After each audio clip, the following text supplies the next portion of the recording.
Bismillahirrahmanirrahim. Bonjour. Dans la première partie du chapitre 4, nous avons abordé certains problèmes de sécurité liés au cloud. Dans cette deuxième partie, nous allons présenter quelques solutions pour remédier à ces problèmes. La sécurité passe d'abord par des solutions non techniques.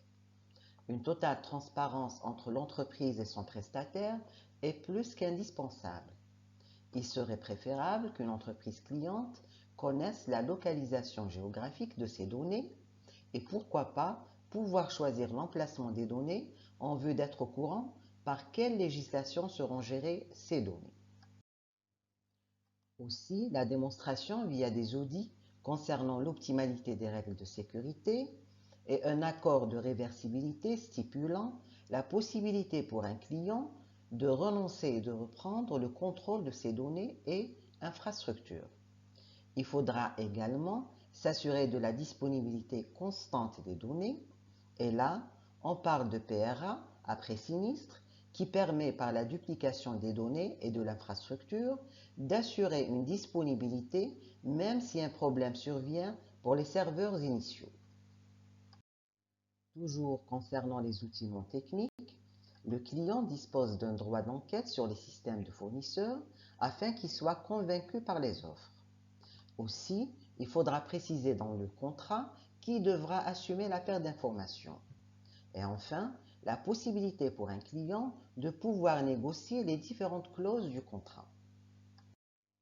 Il y a également la sécurité physique, à commencer par une conception sécurisée des centres de données avec plusieurs arrivées d'alimentation, des groupes électrogènes, etc. Une redondance matérielle pour une haute disponibilité en cas de défaillance d'un équipement. Un contrôle d'accès à certaines salles, aussi la protection de certaines zones sensibles contre les risques de l'environnement, et enfin un système de secours géographiquement éloigné dans le pire des cas et qui est celui d'une perte totale de l'infrastructure. En plus des outils non techniques et de la sécurité physique, il y a des outils techniques dont le rôle est d'assurer une sécurité optimale. Il y a d'abord le pare-feu cloud, bien qu'il soit difficile d'établir un périmètre autour des ressources de l'entreprise.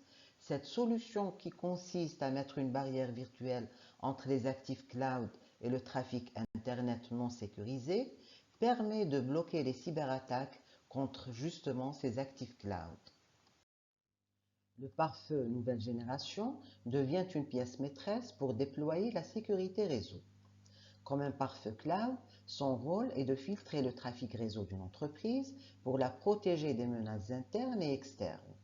Mais il va plus loin, grâce à des fonctions plus pointues d'inspection de contenu. En effet, les pare-feux nouvelle génération ne se contentent pas de neutraliser les logiciels intrusifs, mais étant conçus pour être mis à jour, ils peuvent suivre l'évolution des menaces et pérenniser la protection du réseau face aux nouvelles menaces. On peut dire qu'ils sont dotés d'un système d'apprentissage leur permettant d'évoluer autant que les situations à traiter. Il est important de noter que les concepts de gestion d'identité et de gestion d'accès sont pratiquement toujours en relation.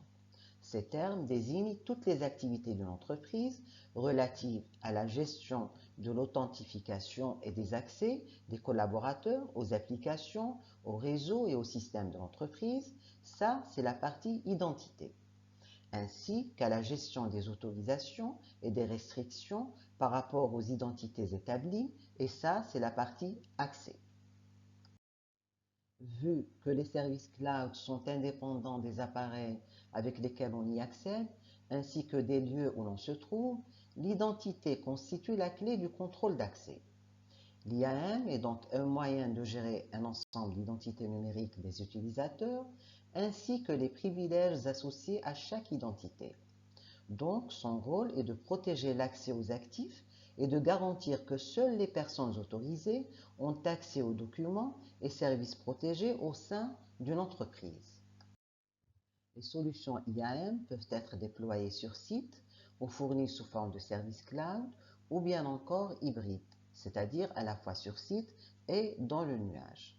En ce qui concerne les approches, nous allons en citer deux. La première, c'est la MFA, c'est l'authentification à plusieurs facteurs, au moins deux, où l'utilisateur doit fournir une combinaison de facteurs d'authentification pour la vérification de son identité. La deuxième approche, c'est l'authentification unique. Cette approche permet à un utilisateur autorisé de se connecter en toute sécurité à plusieurs applications SaaS et sites web en utilisant un seul ensemble d'informations d'authentification et qui sont le nom d'utilisateur et le mot de passe. Un autre type de protection est l'utilisation des VLAN. Ces derniers permettent de configurer plusieurs réseaux logiques sur la base d'un réseau physique sans aucun remplacement de matériel, c'est-à-dire qui sont configurés par programmation sans que le câblage soit modifié. Plusieurs VLAN peuvent être reliés à un même commutateur réseau.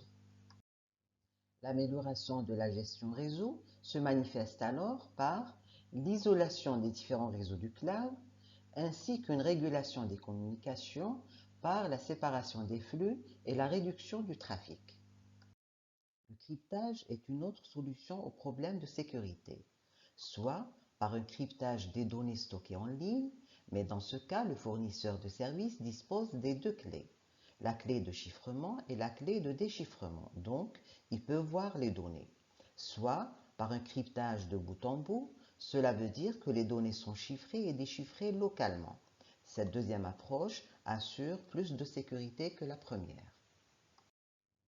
La sauvegarde en tant que service est une méthode de stockage externalisée dans laquelle les fichiers et les dossiers sont régulièrement sauvegardés par un fournisseur de services dans un référentiel de données, dans un cloud, via une connexion réseau.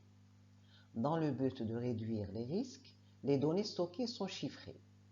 En plus, il y a plusieurs niveaux de redondance à des emplacements indépendants les uns des autres.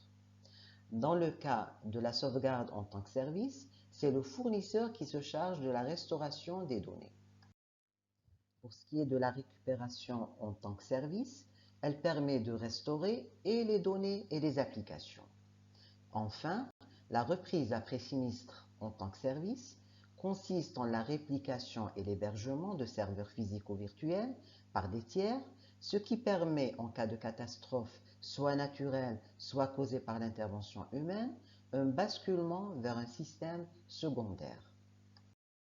On termine par la CSA, qui est une organisation dont la préoccupation majeure est de promouvoir les meilleures pratiques pour le maintien d'un environnement informatique sécurisé dans le cloud.